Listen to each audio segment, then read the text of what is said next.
السلام علیکم ناظرین، طارق بھائی محمدی صاحب ہمارے ساتھ موجود ہیں۔ سب سے آج ہم سوال کریں گے، خواب کے اندر انسان عید کا دن دیکھتا ہے، خوشی کا دن دیکھتا ہے، اس کو دیکھنا کس چیز کی علامت ہے، کیا تعبیر ہے؟ آج ہم شیخ سے بسم اللہ الرحمن الرحیم، وعلیکم السلام ورحمۃ اللہ وبرکاتہ۔ ویسا قرآن مجید کے اندر اللہ فرماتے ہیں قد افلح من تزکا وذکر اسم ربہ فصلی۔ تحقیق کامیاب ہو گیا وہ شخص جس نے اپنے آپ کو گناہوں سے بچا لی اور اس نے ذکر کیا میرا اور وہ نماز پڑھتا رہا۔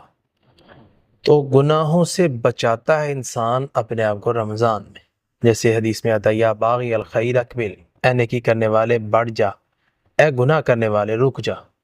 تو رمضان المبارک کے اندر انسان یہ سارے کام کر رہا ہوتا ہے۔ آگے آ رہی ہے عید۔ جی تو خواب کے اندر انسان نے عید کو دیکھا ہے، گویا اللہ تعالیٰ اس کے اوپر سے مصائب پریشانیاں ختم کرے گا۔ ایک یہ تعبیر ہے۔ دوسری تعبیر یہ ہے کہ اللہ تعالیٰ اس کو اپنی طرف لانا چاہ رہا ہے، ٹھیک ہے، کیونکہ انسان رمضان میں اللہ کی طرف جاتا ہے۔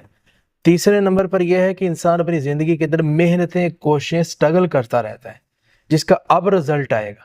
کیونکہ عید آ کے عید نے بتا دیا، آپ رشتے کے سلسلے میں محنت کر رہے تھے، آپ جاب کے سلسلے سے محنت کر رہے تھے، کاروباری سلسلے میں محنت کر رہے تھے، اب آپ کو وہ چیز ملنے لگی ہے۔ انشاءاللہ تعالیٰ ان قریب وہ آپ کو مل جائے گی، اور بہت اللہ تعالیٰ اس کو اچھی کر کے آپ کی جھولی میں انشاءاللہ ڈال دیں گے۔ بہت شکریہ جی ناظرین، اگلے پروگرام میں پھر حاضر ہوں گے۔ اللہ حافظ۔